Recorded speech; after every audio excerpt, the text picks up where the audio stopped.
Hi, I'm Michelle Donegan with Mobile Europe. I'm here at the Network Now event with Patricia Delgado, who is Global Sales Director for Future Connections. Hello, Patricia. Hello, Michelle. How are you? I'm good. Thanks for being here today. It's a pleasure to be here, really. Well, let's start with, can you tell me a little bit about Future Connections and what your expertise is? Yes, so Future Connection was born 7 years ago, so it's not such a young company now. We were born out of the need to implement automation into the network operation processes. Obviously, this is required across the network. However, because our background and expertise is mainly in the radio access network, so we tackle our solutions, RAM challenges, right? So over the time, we have excelled in developing apps, applications that implement these automations, and they are for network optimizations, network planning, and service assurance, right? Our applications, historically, was born to work independently, but then they start working on top of the self-organizing network platform, the SOM platforms. And this day today, we have a portfolio of applications working on the RICA. We have several partners, right, in the Open RAN. So our apps are following the Open RAN standards. We develop applications based on open source cloud technologies. We deliver containerized services that can be deployed in the cloud or in virtualized environment. So how we work, our teams, the DevOps team work on agile, procedures and following a well-defined CI/CD strategy of processes. Anyway, our main expertise are the combination of telco and IT knowledge, right? And we help our customer bridging the gap between these two worlds, and also between the legacy network and the new, these latest innovations, technologies. So we actually going hand by hand with our customers to support them in the autonomous network journey to achieve the zero touch.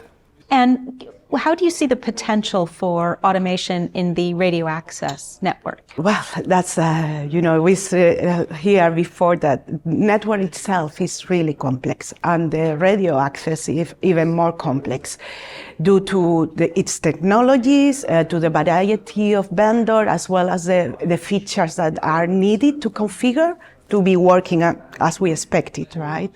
So, and the latest innovations, technologies, the disaggregation of the network functions and hardware make things more complex. There are more components to monitor, to track, to identify, to run the root cause analysis, identify what failure, and to act upon if the service needs to be recovered, right?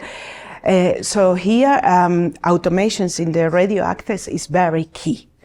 And with it is to bring simplicity to streamline processes, and those network operations processes have it streamlined, as well minimize costs, to agilize the time to market, to speed up, and to recover the service very quickly, near real time if we can. So our applications, as we say before, they excel in network planning, network optimizations,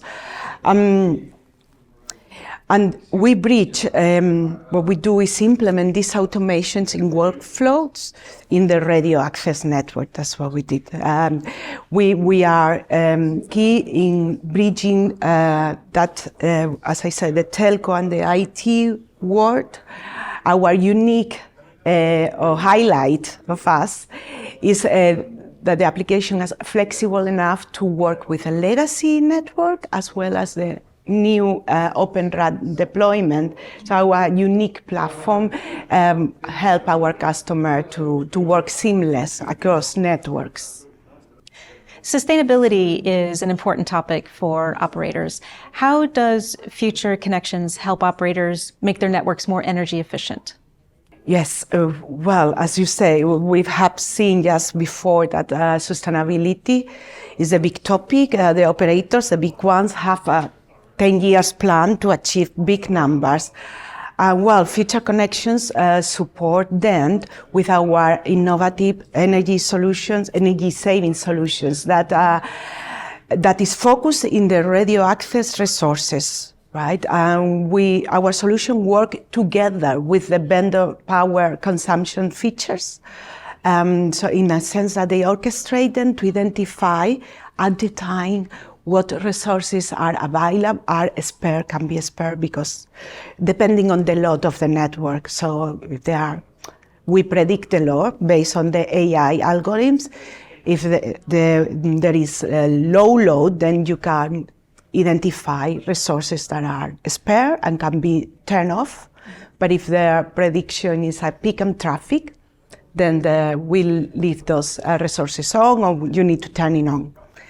In any case, we have implementations that shows that our solutions, the energy saver solutions, brings an additional 5 to 6% on top of what the power consumption features from the vendors bring.